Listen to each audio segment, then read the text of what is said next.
आताची सर्वात मोठी न्यूज, ठाकरेंना भिडणार आणि शिंदे सेनेला वरचढ होऊ न देणारा मुंबई भाजप अध्यक्ष पदासाठी हवा नवा भिडू।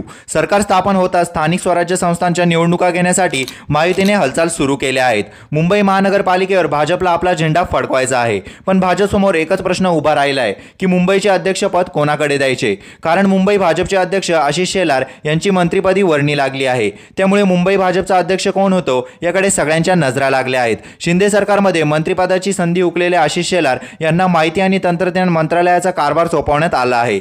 एक व्यक्ती एक पद असं भाजपचं धोरण आहे, त्यामुळे शेलारऐवजी उद्धव ठाकरे यांच्याशी भिडणारा आणि शिंदेच्या शिवसेनेला वरचढ न होऊ देणारा नवा भिडू पाहिजे।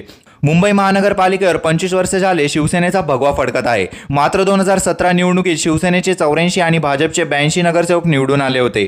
मात्र युती असल्यानं भाजपनं महापालिकेच्या सत्तेत लुडबुड केली नाही, तेव्हा आशिष शेलार मुंबई भाजपचे अध्यक्ष होते। पण 2019 मध्ये शिवसेनेनं भाजपसोबत 25 वर्षे असलेली युती तोडली आणि राष्ट्रवादी काँग्रेसशी घरोबा केला। यानंतर भाजपनं शिवसेनेला कोंडीत पकडण्याची एकही संधी सोडली नाही। मग तो कधीच खिचडी घोटाळा असो किंवा बॉडी बॅग घोटाळा असो, आशिष शेलार यांनी हिंदुत्व आणि विविध मुद्द्यांवरून सातत्याने ठाकरेंना घेरण्याचा प्रयत्न केला। त्यामुळे आशिष शेलार यांच्यासारख्या आक्रमक ठाकरेंना शिंगावर घेणारा, शिंदेच्या शिवसेनेला वरचढ होऊ न देणारा, भाजपच्या जागा कायम ठेवत महापालिकेत सत्ता आणण्यासाठी प्रयत्न करणारा, अशी आव्हाने पेलणाऱ्या अध्यक्षांच्या शोधात भाजप आहे। अशाच नवनवीन व्हिडिओ बघण्यासाठी आपल्या चॅनलला लाईक आणि सबस्क्राईब करायला विसरू नका।